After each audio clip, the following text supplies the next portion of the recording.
Good afternoon, Internet. How is everybody doing out there? Hello, Eli in the chat already before we've even started. Lovely to have you here. It's Thursday, it's afternoon, it's Internet, and you know what goes splendidly with Thursday afternoon Internet? It's Tech Bugs and Rock and Roll, the completely undirected, formless ramblecast coming to you live through the medium of technology. No rabbit hole too deep, no tan is too genteel. I quite like that. Yes, I did like that. That was a very good. Yes. Hello, Daniel, for the TBRR Carnival version. Daniel is at Carnival in the Dutch, I believe. Is this the thing that the people in the chat were talking about starting at stupid o'clock in the morning? Yes. Something that confuses me spectacularly is when the same person uses different names on different platforms. I'm not clever enough to keep up with all of your pretend nicknames that you use in your different gangs. It's like you're not a spy. Oh, yeah. You know. As Brazil, apparently, Daniel says, not... Then it's a different Daniel at a different carnival, and not the Daniel in the other chat who is at a different carnival. Daniel who's at another There is another Daniel at another carnival. Looked more like it was in Japan, to be honest. And Carl is in the Tesco car park, so I figure we're covering all the bases here. I did see a delightful story earlier. Facebook, may it burn in the fire of 1,000 suns, has a bunch of groups dedicated to dullness, which are actually the most interesting thing on it.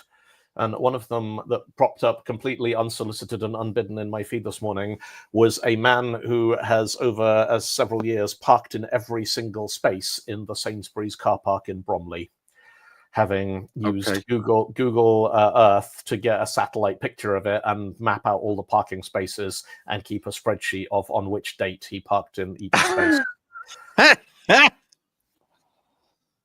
And the remarkable thing about it is apparently managed to do it without ever repeating himself. Like every time he went there, a space he'd never used before was available. And there's got to be a point. Like if that was me, it'd get to a point where I had like one left to get, and if I went to Sainsbury's and there was someone in that space, I wouldn't shop that day. I'd pretend I would just somewhere else there, and I would wait until they left. But no, Eli is literally playing Pokemon right now. I got to put my hand up and kind of out myself. I don't know what Pokemon is. I've never understood it, and do you want me to explain it to you or not? I don't think it'll help. For the benefit of any listeners who have never heard of don't know what Pokemon is, if that's a thing, then pocket monsters, and you got to catch them all, and you go around and you throw a ball at them, and it boinks them on the head, and then there's a kind of dice roll behind the scenes inside the computer chance that you catch said Pokemon, and then you can make it fight other Pokemon until they faint, because they don't die, they faint. And you level them up, and you are a Pokemon trainer. And you have to catch all the Pokemons, and then when you've catched all the Pokemons, they make more Pokemons that you haven't catched, so you have to get the next Pokemon game. It is. I've played a couple of them, like start to finish, completed, done the story, got the sort of enormous, great, big special Pokemon at the end, and they're pretty good. Although my understanding from the most recent one is wait until Switch 2 comes out, get a Switch 2, and then play it on that, because it's a bit jank on the struggling Switch version 1. Can I just say on top of that, by the way, that 07 Ryan on Twitch has in the chat said, I have my cheese and tea, entertain me, and my brain is desperately trying to make that scan to smell like Teen Spirit. I have my cheese and tea, entertain me. I'm wishing that I had some gravy. Exactly. Yes, there you go. Yes. Because we can't, I don't think either of us now can see words without working out what song tune they would The hit. only word in that sentence which is redundant is now, because this has been a gift and a curse for my entire adult life, even before my adult life. Like, one of my earliest memories is lying in bed as a child. I must have been 6 or 7 years old, able to just discern the melody of the music my parents were listening to in the living room, but not really make it out, and trying to work out what the words to it must be, because I didn't know what instrumentals were, because they don't teach you instrumentals in nursery school, because why would they? You can't play any instruments, and it would just be torture for everybody involved. So yes, there is a circuit in my brain that is permanently fitting words to melodies and rhythms and whatnot, and just will not shut up and doesn't go away ever.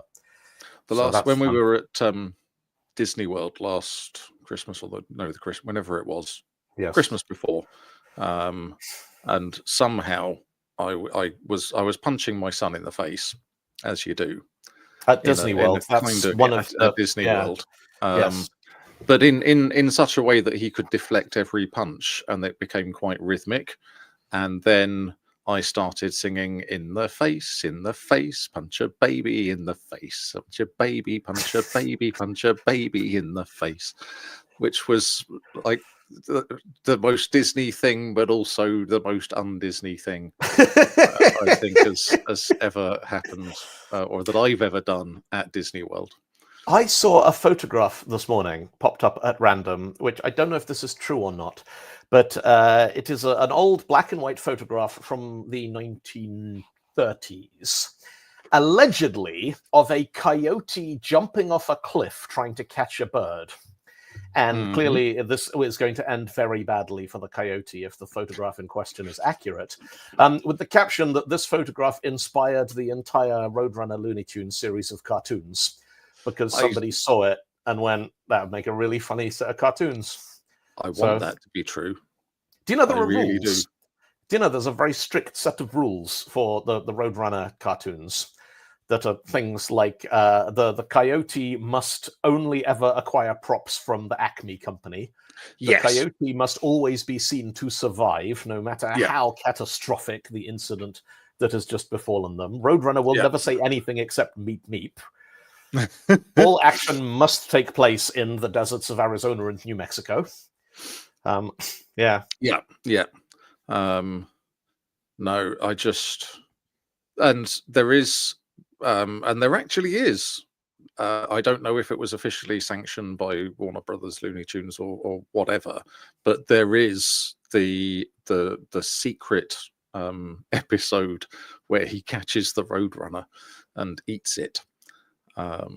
And I don't know if it was just like I mean, I don't know. It's out there on the internet. You can find it now. I don't know whether it's fan made or whatever else, but there are people that I don't know if it ever actually made it into the DSM, but there are people for whom it was like a phobia, obsession level thing, like a syndrome where they just needed to see the coyote catch the Roadrunner because it's frustrating as hell.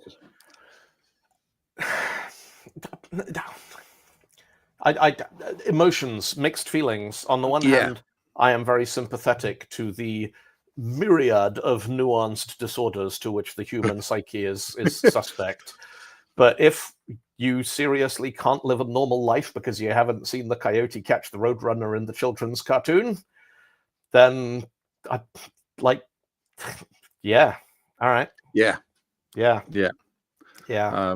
And as Eli has just said in the chat, does that work for other things? Like if I could get a psychiatric diagnosis that I never saw a good sequel to The Matrix and therefore I can't live a normal life, would Warner Brothers be legally compelled to go and make one for the sake of my health? A good sequel to The Matrix? Yes.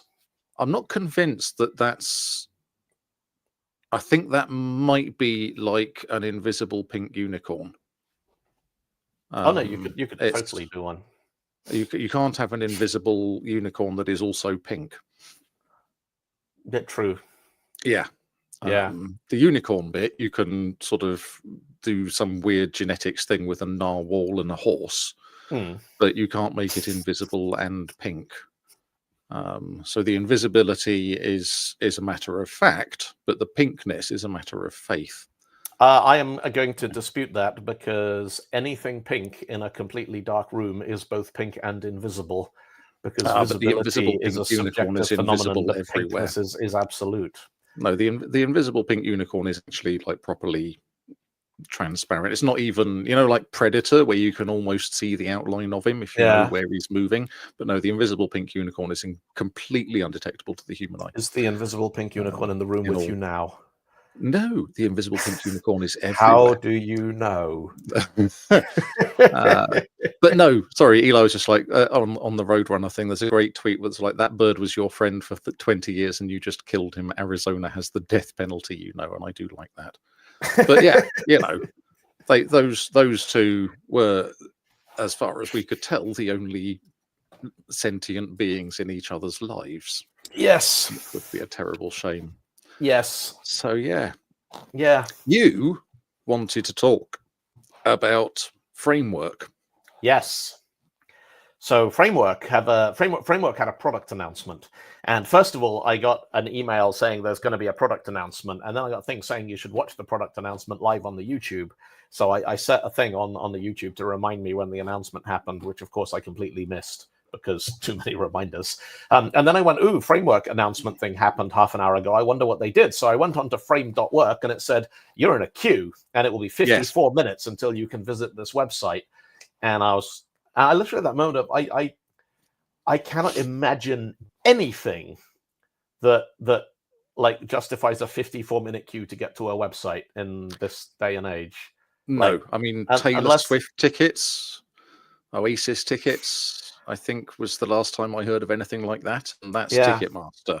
And Ticketmaster are pure evil, whereas Framework are lovely. Yes. So I don't know what was going on there. And yes, they've announced some new products, and they got a new generation of the Framework 13, which is the one that I have, which is kind of cool.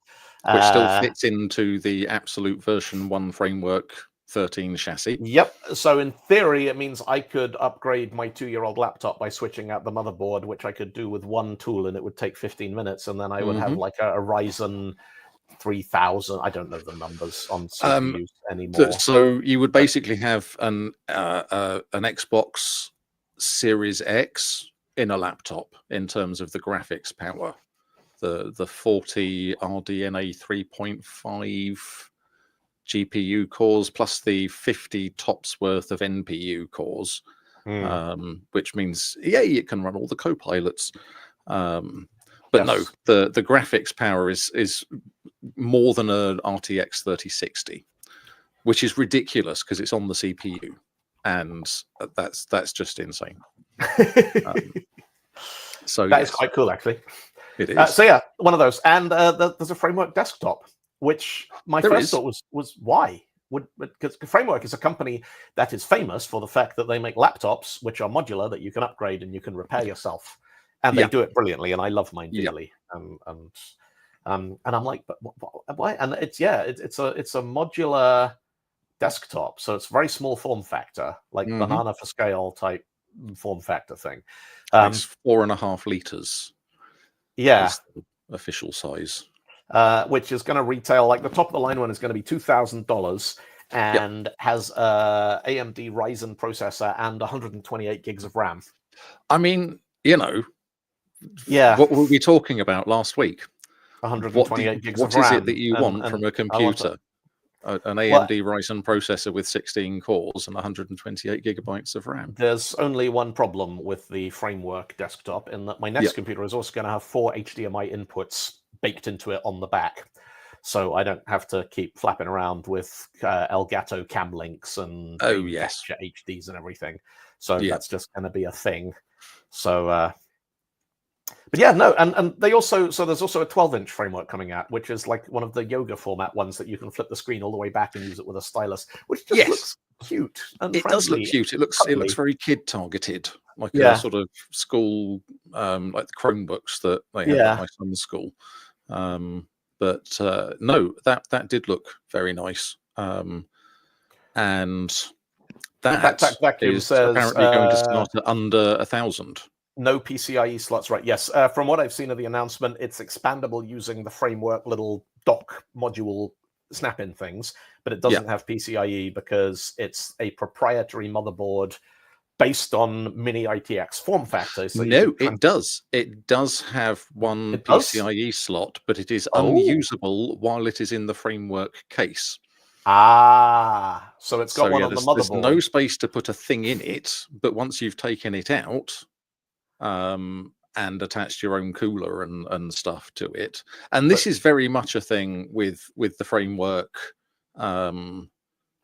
design philosophy, is it's not only that you can buy new stuff and stick it in your old case, it's also that you can take the thing you've taken out of the case and repurpose it. So they do like 3D printing schematics for enclosures that you can put the laptop main boards in once you've taken them out of the laptop, and then they can sit in your house and power a NAS or be a media player or server or whatever.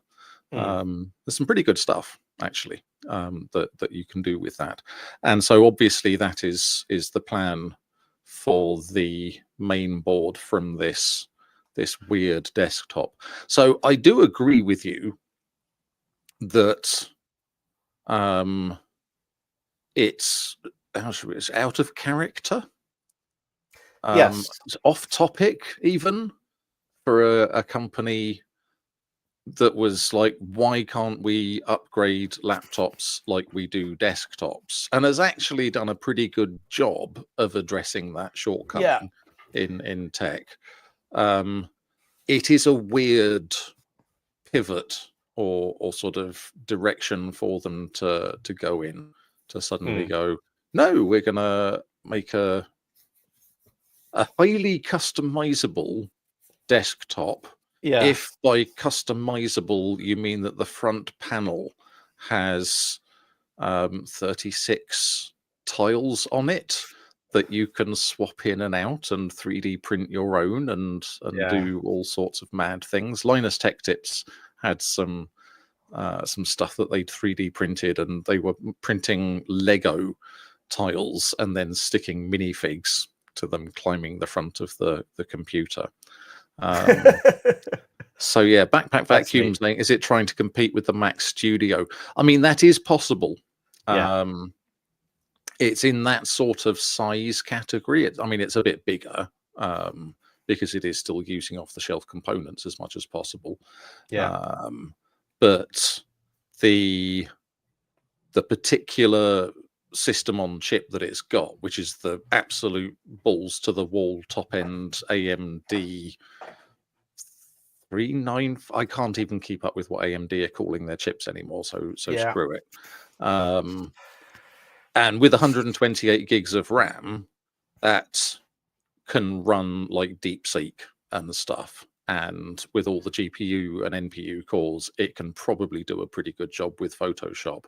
But like you say, the lack of the ability to stick capture cards in it in PCIe slots is going to hamstring it a lot. And it's got 2 Thunderbolt 4 ports on the back, but you're gonna need those for displays because it's got 2 DisplayPort and then that's it. So yeah, but I do think it's interesting. I will not be getting one.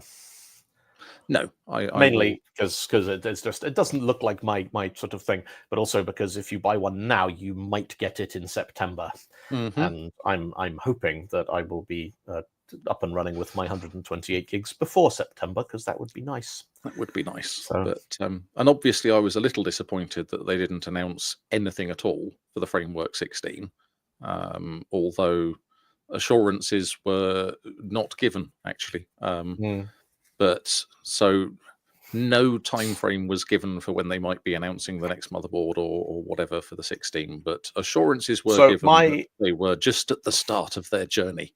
My hunch is that within the next year, maybe 2 years, we'll see an ARM motherboard for the 13 and the 16, because that would be the logical next step. That is what I want. Be, being able to put an ARM processor in it without having to replace the whole thing.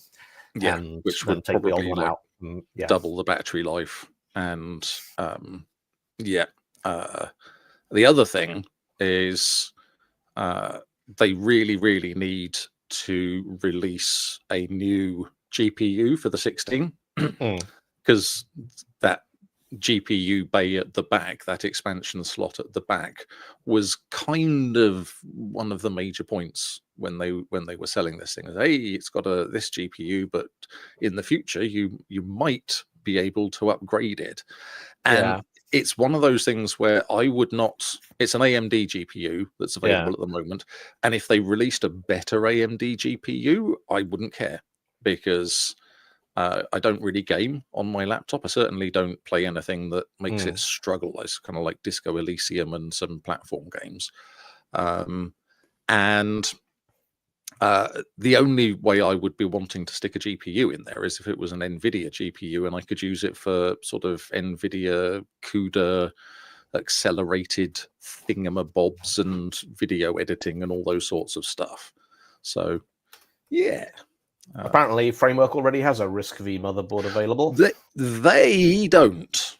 There is a RISC-V mainboard available Deep for the Computing framework. make It's a not RISC-V them. motherboard Yes. Yeah. for which is And very much a developer-focused board with 8 gigs of memory soldered onto it and uses micro SD storage. Yeah. RISC-V it's basically it's a Raspberry Pi that you can put in your Framework 13 and it will use the screen and the keyboard. But it only costs £169. Yes, that's because it's a Raspberry Pi. That's a very expensive Raspberry Pi or a very cheap expensive motherboard. Yes, depending how you look at it. RISC-V, I think we're at the point with RISC-V now where it's usable for some very interesting things, Yeah. but still in an extremely cut down way. So it's better than a microcontroller, so like the ESP32 or the Arduino things, but it's still not quite on the level of the ARM V7, V8. I actually have an CPUs, general ESP32 purpose right stuff. here. What you going to do with that, or is it just taking up space on your desk? It's going to be a keyboard. Oh, right. You're doing It's going to be a keyboard that has the F13, 14, 15, 16, 17, 18, 19, 20, 21, 22, 23, 24 keys on it. Oh, the double row. Yeah. But none of the others, just the extra row. Oh, okay. Because I, at the moment, so I've been doing lots of stuff making videos. I'm working on a thing for Dome Train that is going to be finished anytime now, and doing all the YouTube stuff and things. And the keyboard that I use for typing things when I'm recording is the Microsoft Surface because it's quite quiet. Yep. But I have all sorts of macros that you have to trigger with extended function keys, and for complicated reasons, it doesn't work with fake ones. So I've got the Stream Deck, and one of the things that a Stream Deck will do is you can say, hey, I want that thing there to be F13, but that's not really F13. Yeah. Because the thing which intercepts the keystrokes and runs the macros operates at a level above the level at which this one injects its fake keystrokes. Yes. And so, it's all very It's like the thing where you hold down Alt and numbers on the numpad on your full-size keyboard. And it does not work with other things. Because it's like you do the numlock or turn numlock off or whatever, and it becomes arrow keys and everything. But the thing that's actually processing that is way down deep in the kernel somewhere. So, and I the thing that I use with line breakers on stage to control PowerPoint is a guitar foot pedal with an ESP32 in it that PowerPoint thinks is page up and page down. And so I'm basically going to do that, but with a little bank of keys, and that's going to be my little outboard control more things. It's going to send the kind of actual low-level voltages that mean F13 was pressed. I have no idea what it does. I write some Arduino C code, and then I push a button, and then it goes, hey, I'm a keyboard now. It's actually really funny, because when you've got it plugged into Windows, like when you upload the code, which does the virtual device emulation, and then run it, Windows thinks you've just plugged a keyboard in, even though you haven't touched anything. Yes.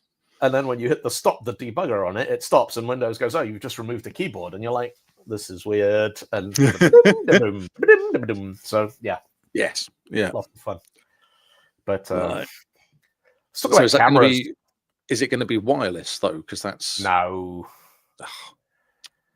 Because Well, I it's just got to be plugged into something for power, because I've got a kit with a little lithium-ion battery that supposedly will run an ESP32, and I spent a long time working on Bluetooth Low Energy on one of these and on a Raspberry Pi board, like a Pi Zero.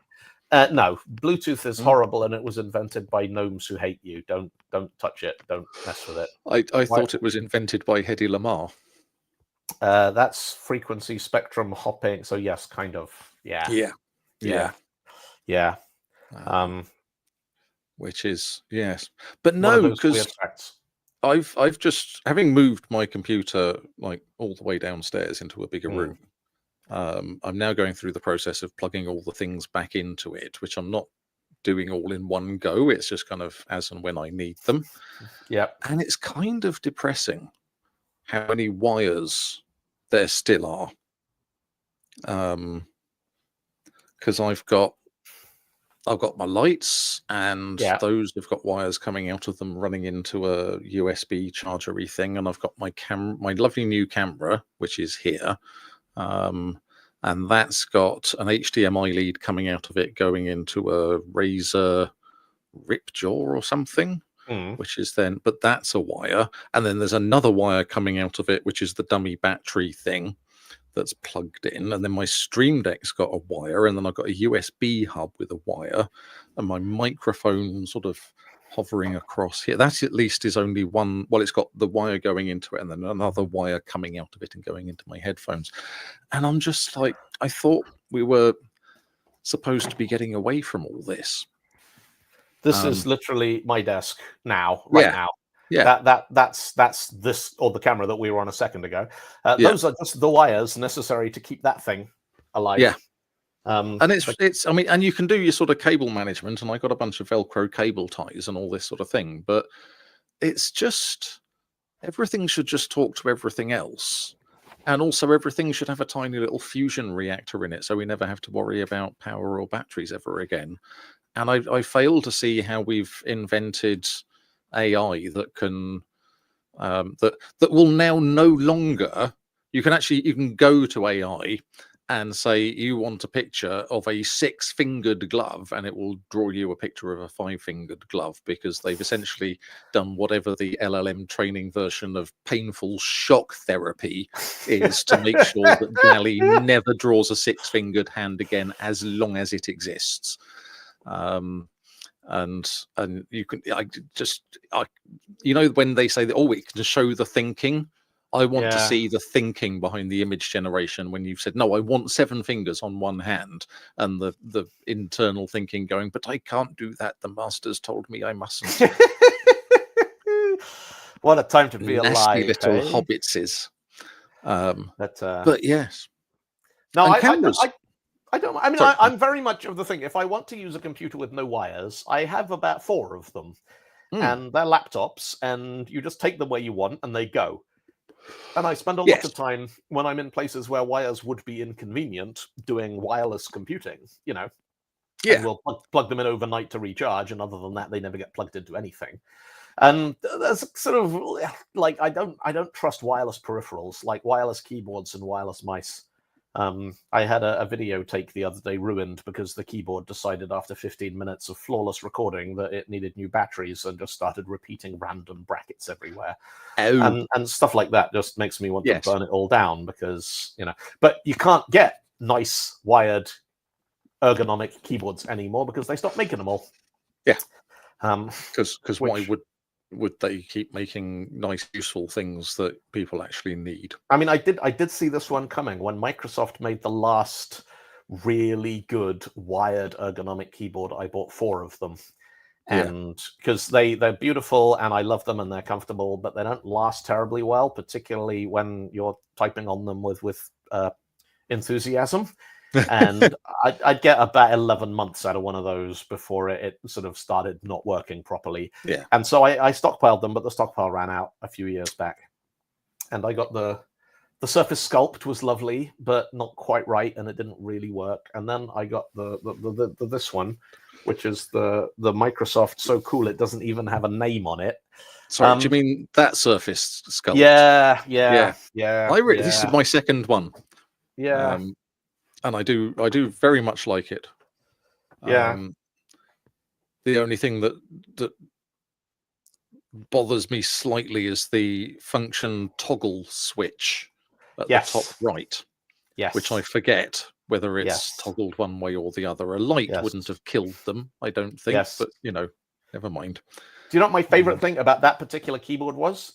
The ergonomic, the keypad, the numeric keypad's a separate thing. Yes. So you can pick it up off your desk and use it like an old-fashioned pocket calculator from the 1920s. It is.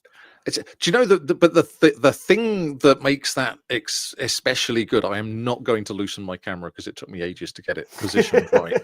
But so I have like Sculpt keyboard and then mouse, and then number pad, and so it means that your mouse can be closer to your keyboard, which helps to keep your wrists in the. I mean, somebody thought that through. Yeah, that's not just for the benefit of having it sort of there, but also it's great because I can use that for typing in my Windows Hello pin because I still don't have a camera capable of doing the Windows Hello thing connected. I've got one. I've got two, I think, but they're not connected. There should be the way like musicians get guitar endorsements. Like you can go. Oh, the signature. You can get a Music Man, John Petrucci Majesty, or a PV used to do the Eddie Van Halen Axis. There should be a company that do like famous program. Actually, it'd be gamers, wouldn't it? It'd be bloody gamers. It wouldn't be us. It would be. And there are already those things. What's his name? The guy who won John Romero's Ferrari. Dennis Fong. Thresh. That was it. Yeah. Yes, and he did have a line of branded like GPUs and stuff that he did with and there's what's his name, De Bauer, the guy who does overclocking on YouTube, and he's got a bunch of branded stuff. Yeah. But no, they should do programmer signature things. Like I would pay a little bit extra for John Carmack's signature keyboard with like a macro button that types the inverse square root hack. I want the Dylan Beatty signature ergonomic keyboard to be a thing you can buy, because I want to go to the keyboard people like Keychron or Microsoft or whoever and go, right, it's got to do this. It's got to be this shape. It's got to be black. It's got to have an inverted T cluster. It's got to be wired. None of this Bluetooth nonsense. Here are all the things. Keychron have come really close, apart from the ergonomic thing. Yes. Yeah. I mean, my main thing is I need that ergonomic split. I also want a I mean, the problem, you get the sort of like nice ergonomic split keyboards. They've taken the function key row away entirely. Yeah. And now you have a sort of one button that turns the number row into F keys, and then another button that turns them into the Alt F, and it's just no, that's too much stuff on one thing. And I need to be F5 needs to be where F5 is, because otherwise I'm just going to keep pressing 5 and wondering why debugging does not start. Yes. And it will hurt. Yes. But so speaking of guitars, YouTube algorithm this morning. Scott Uhl on YouTube, who does sort of guitar stuff, and he's got a bunch of videos about wireless in-ear monitors and all this sort of stuff. He's a gigging musician. But anyway, he was showing off his new pedal board, which was the Mooer F1 foot switch, which has or the F4 foot switch, and that was it. Because Mooer make guitars now. With, as far as I can tell, something like the Mooer Prime 2, but possibly something a little bit more. It has a USB-C jack. And you can connect your computer to it, or you can connect to it from Bluetooth from your tablet or phone. Yeah. and then you can set up all the same as you would do with like an HX Stomp or a Nano Yeah. Cortex or whatever else, and it's all just in the guitar. Yeah. And I really wanted your thoughts on that. I think it is if I currently had the disposable income, I would be getting one just to play around with it. Yeah. I think it is one of those ideas that it's very easy to think of hypothetical reasons why it's not a good idea. But if I actually sit down and think hard, it's like, no, that would be great. You know, I would love to be able to show up to a gig with a guitar and a pedal and just a wireless rig. Yeah. And be like, that's it. That's all I got. I don't need plug anything. Plug that into the PA system, put that on the floor, and off you go, and you play the show. Because you were just making me think the signature thing. Yeah. So imagine if that. I mean, I'm going to put it into my context. Imagine if they did a Mua GTRS bass, which I assume would just be BSS, or BSSS. But yes, and so it had all the sort of circuitry and everything inside it. But there was a Chris Wolstenholme signature edition that literally just had presets for Hysteria, Uprising, Time Is Running Out, you know, all the Muse classics. Yeah. With exactly, like, they haven't even bothered to recreate the chain. They've just done an IR recording of the noise of whatever animatos and everything he's got for Time Is Running Out. And I would pay. I would pay for that bass.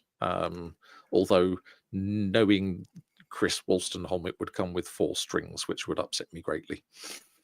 Yes, because he is quite 4-stringy. Have a word with them about that. Then again, you could probably just have a button that did drop D by that point. So, you know, but yeah. I'm looking up the Mua GTRS. But no, they do look. The only thing I can see that's sort of a problem with it is, and again, it's the whole repairability, upgradability sort of thing. But yeah, for the convenience, and one assumes that the electronics are all accessible, and so if something actually busted, you could get in there and fix it up, and they could probably rip it out and replace it with new bits. Like that's what we need, is Framework and Mua to get together, and make upgradable all-in-one guitars and headless 5-string basses, please. Framework and Mua. Has to be headless, has to be 5-string. Anderton's has a bunch of them in stock. I bet they do. Yeah. Yeah. Might need to go and pay a little visit. No, I mustn't. I'm not allowed any more guitars. I nearly went into Anderton's today, but I decided not to. I was in Guildford because I had to return a camera lens because I don't understand cameras. Let's talk about cameras. Just so, because I'm doing more video stuff and have plans to start streaming and everything, and so I have I've gone out and spent like money, but not so I think it was 500 quid for the Sony ZV-E10, which is basically, it's the A6400, but it's not as good at taking still photos, which I don't want it to do that, so that's fine. But that is currently doing 4K over HDMI into my computer and everything. But it came with like a 16 to 50 millimeter kit lens, which I think the F was 3.5 and up. And I was kind of like, well, I know you're supposed to use a fixed length lens and stuff, but I didn't know what was 50 millimeter and what was 16 millimeter and all that sort of stuff. And so, and bless my heart, I tried to figure it out by reading things, but it didn't help. So I ordered a 50 mil lens. And there was some optimism in there because the 50 mil 1.8 f lens was 250 quid, and the 16 mil f 1.4 lens was 400 quid. And so I bought the cheaper one. and it wasn't right. And so now I have the expensive one, and I've just taken the cheaper one back to the shop. But yes, it's just and all of this is in the pursuit of bokeh, of this sort of slightly blurred out background thing that I have here.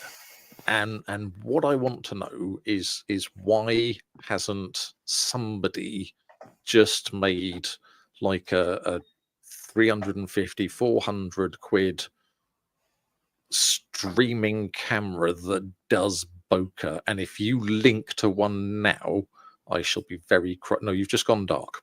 No, I've just gone dark. It's fine. I'll be back in a second. Have you turned your F like all the way up or down or something? That is exactly what I've just done. Right. But I don't think that's. There we go. Yeah, there you go. So I've got the Canon EOS M200, which is discontinued now, which is a shame because it's lovely. Yes. But you can see if you're so for listeners on the podcast, you will have no idea what's going on. But I'm basically messing around with the aperture on the camera. Yeah. So at f2, you get a very, very wide aperture, which means you get a very, very shallow depth of field, which means your face is nice and crispy and everything behind you is kind of fuzzy. And yes. If I go down to the opposite extreme, but then I mess with all of the other numbers, there we go.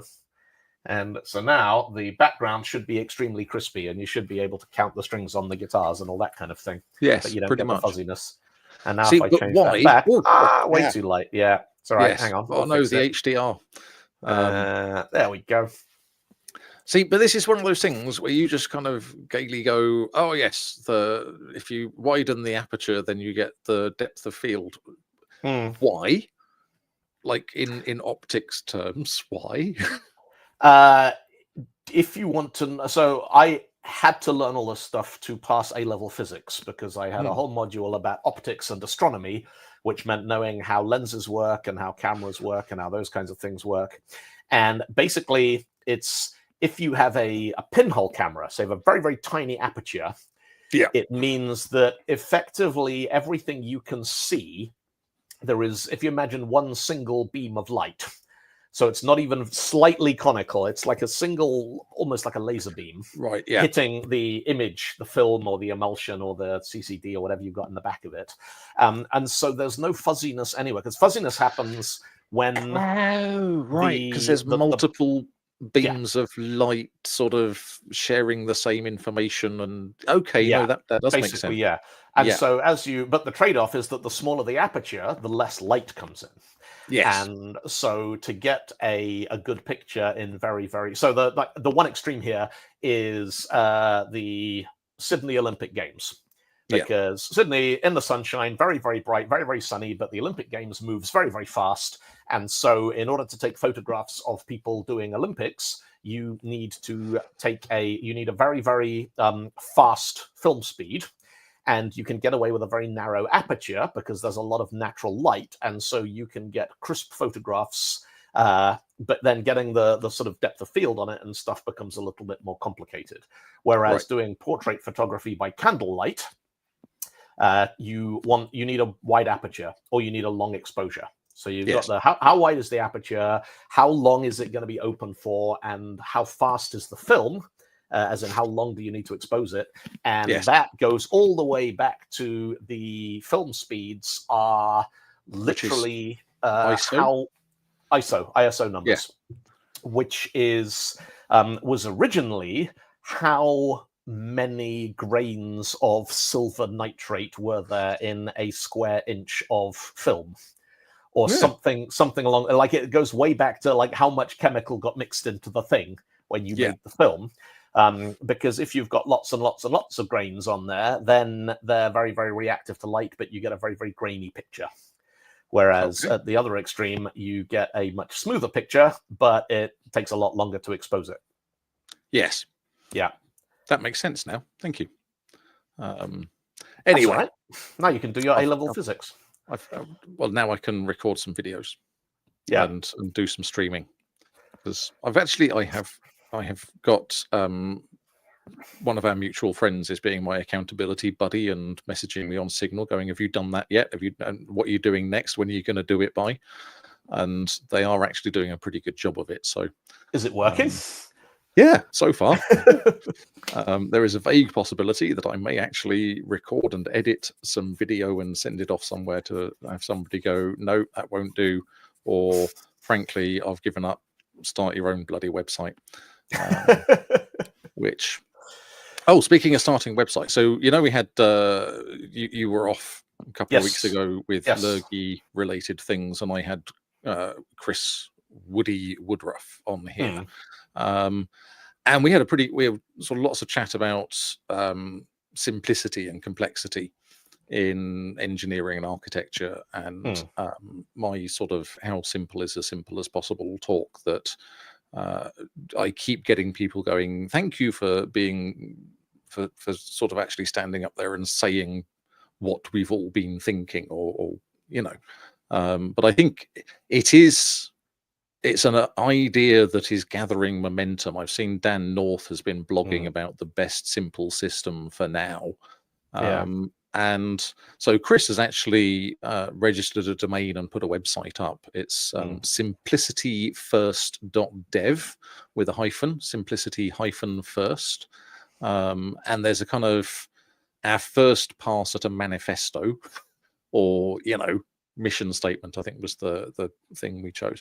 But yes, and so we're going to be doing more stuff on that over the coming weeks, and starting to come up with some actual do this recommendations, as opposed to just the please stop doing all these other things, and start talking about simple things like HTMX and server-side rendering, and just checking markdown files into GitHub and letting it auto deploy to a static site instead of installing like 0.5 megabyte of Svelte under an so admin I would be very happy to contribute some stuff to that, because I have so Rockstar, the entire Rockstar website is a static site running on GitHub pages for free. Yeah. The dylanbeatty.net is running on GitHub pages for free. Basically, I'm like, I don't want a server. I've run servers, and I'm not going to do that for fun ever again. It's a shit job, even when you're getting paid for it. I do not want to be responsible for security updates and patches. I want HTML that it doesn't matter how many people look at it, it's not going to fall over. And so I've come up with all kinds of ways of doing that. It's not just a song, it's a way of life. It is. it quite literally, I'm like, I do not, the people I need to make a website, I'm gonna install Next or no, don't do that. Yeah. I mean, Line Breakers was literally static HTML that I wrote in VS Code by hand until it got to the point where we wanted to put a songbook on it, at which point I thought maybe Markdown would be easier. But no, so yeah, that'd be awesome. So it's kind of, I mean, a kind of rundown of here's my entire web estate that is all done as static HTML, hosted behind probably Nginx. What's your stack? N. I don't even know if there's N. I just put it in GitHub and it goes on the internet. Yes. It's got some kind of web server in front of it. Then again, with GitHub, it's probably like Ruby gem static thing. So GitHub is built in Ruby. GitHub itself is built in Ruby and Rails, but the Jekyll deployment I think takes spits out a bunch of static HTML and puts it in a bucket somewhere. Yes, I don't know. We probably know people who know this. We should get them on to talk about it. We should. You know, the nice thing about it is that it is. I'm a big fan of getting the balance between convenience and portability, because so much of the web now, you know, the whole like Web 2.0, which to me is defined as it's when people stopped writing their own websites and started posting everything on Twitter and LinkedIn and Facebook and, you know, all that kind of stuff.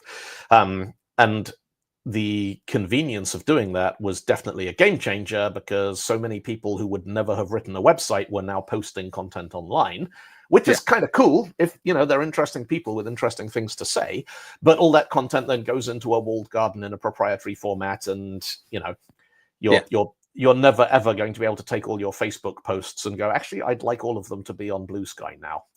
And I did try porting my Twitter history from Twitter to Blue Sky at one point into a dummy account, and it didn't. It's what's left is like it's a wreck, because so many of it is long conversation threads where the person you're talking to has deleted their account. So it's just a series of headless replies with no context or anything. And so the idea that all of the content is markdown files in a Git repository is wonderful, but it's not convenient. And I was talking the other week about Sveltia, this headless content management system, which is just, I've written more blog posts this month than I did last year, because I can just open up a browser and write something and hit publish and be done with it. And I've had a quick look.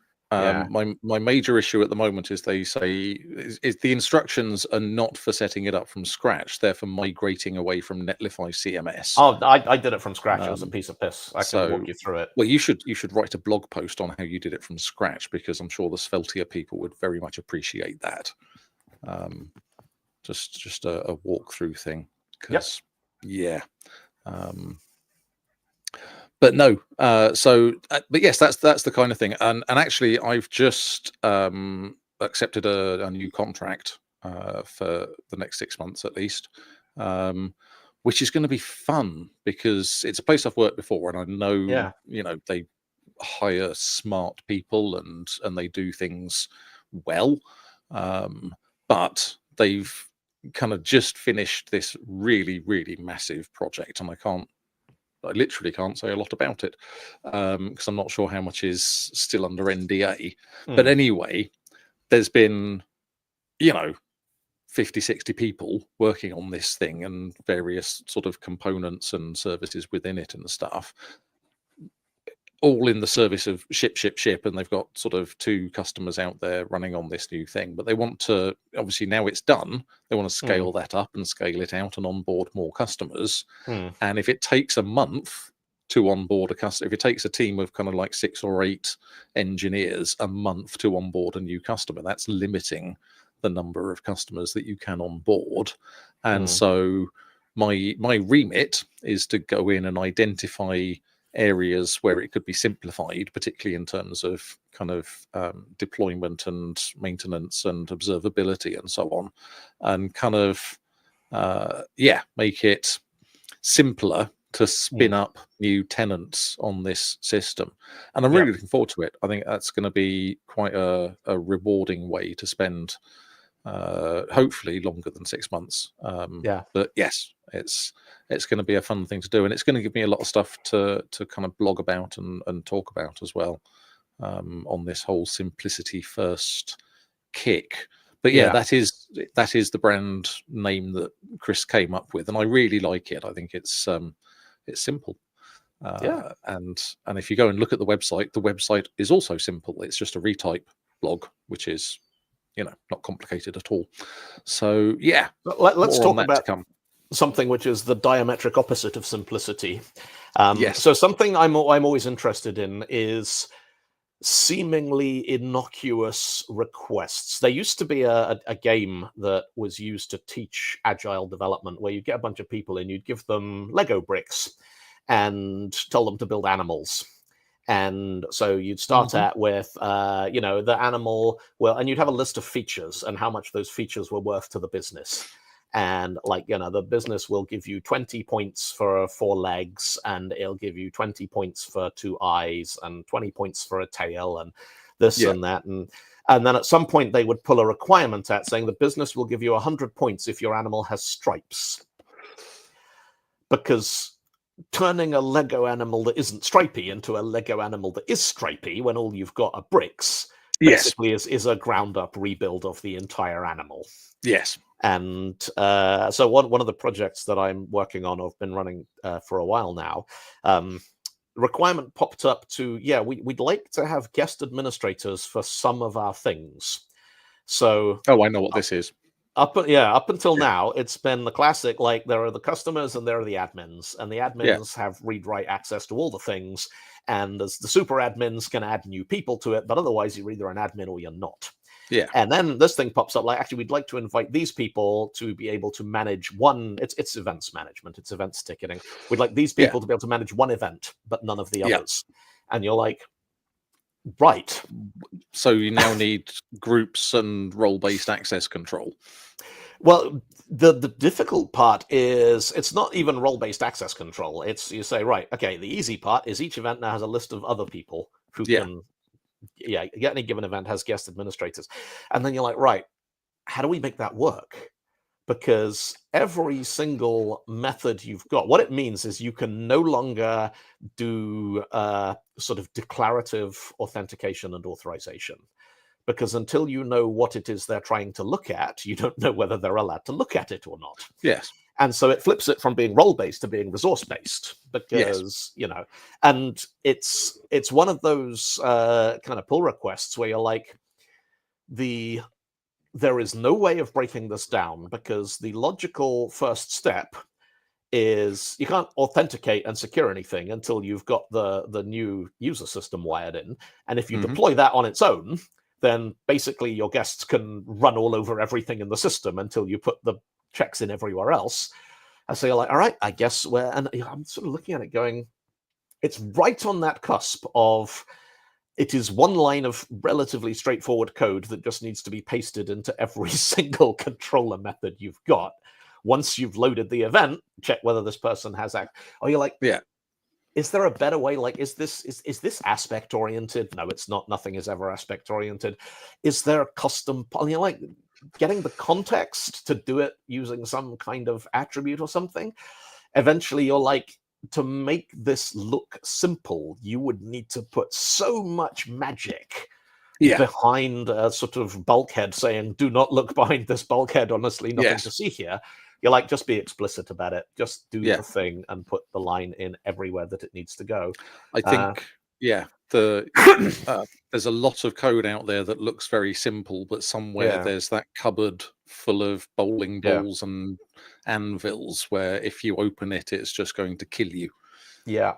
And then you're like, all right, well, how do we test this? And you're like, I now need to write for every single like entry point, every feature, every action, I should really create a test that verifies that the wrong person can't do it. Yeah.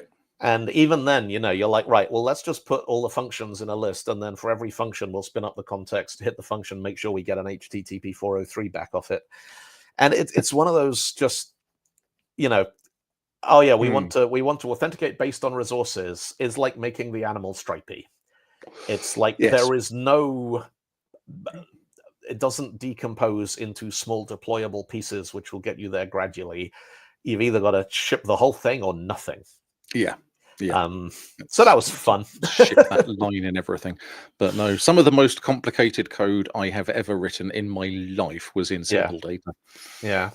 The code to make simple data simple was not at all simple.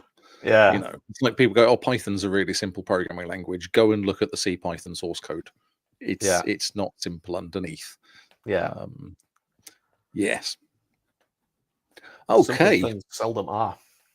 No, they're not.